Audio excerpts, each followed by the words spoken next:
Hey everyone, I just want to do a very quick video on two very simple concepts. The first concept is something I learned from Kevin O'Leary. He is a billionaire and he is one of the star judges on a show on ABC called Shark Tank. It's a very famous show. It's also called Dragon's Den in other countries. He actually was in uh, the Canadian version, I believe, too, for most of its seasons. And basically, it's a show where businesses, usually up and coming, pitch their ideas, and if they convince these investors that it's worth their time and it's potentially will make money, uh, these investors offer a decent amount of money to have part ownership in the company and then help oversee and build this business. So one of the things, again, and I watch a lot of Shark Tank, and this is one of those TV shows that I think if you ever want to be a venture capitalist or be a part of a startup business or start your own business or work with up and coming businesses, stuff like that, it's very, very useful and educational, especially if you've watched 3 or 4 or 5 seasons. Just the things the investors ask, and then the information and advice and lessons that they teach while deciding which businesses to invest in are just very useful in telling you and teaching you what succeeds and what doesn't. Now, it doesn't tell you everything, but it's very useful and very entertaining. So it's one of those guilty pleasures. Um, Actually, it's not guilty. It's educational pleasure. Um, so he says this numerous times in his videos on Shark Tank. He says, "I always want to go to sleep a little bit richer than I woke up," and that's something that you can take in for yourself.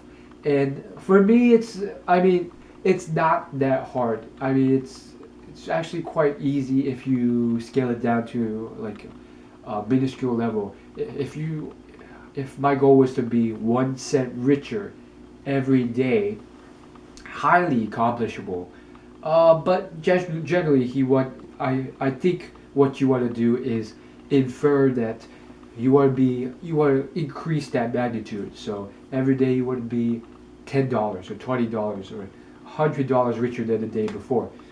And for a lot of people, this is hard because they don't save their money.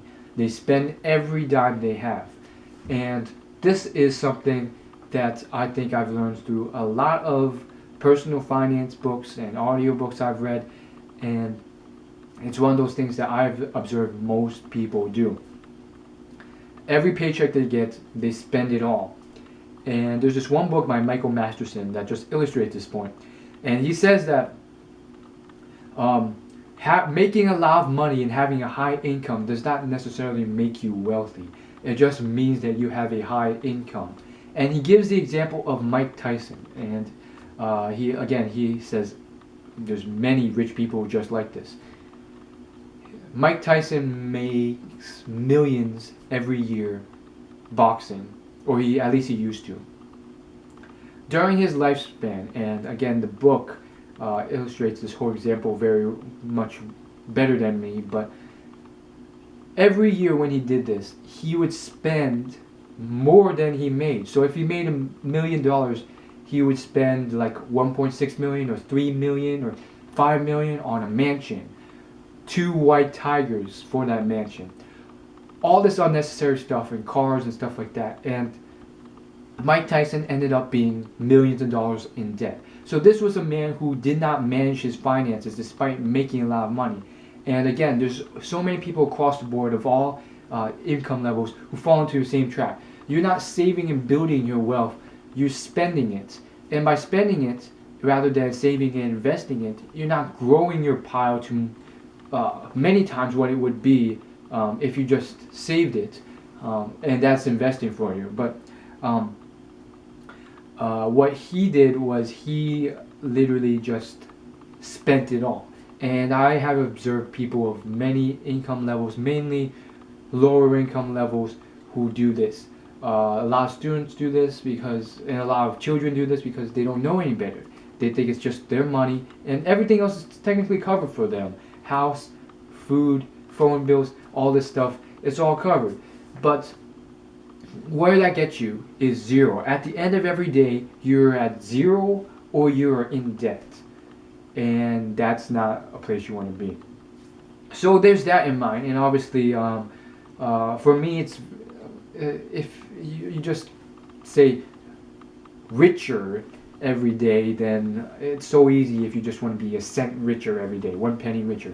But you want to scale that up in magnitude, and if you can save $10, you want to start use the baby step technique I always talk about. And start with 1 cent, go to $1 per day of saving, $5 per day, and then slowly after many years, you just keep building.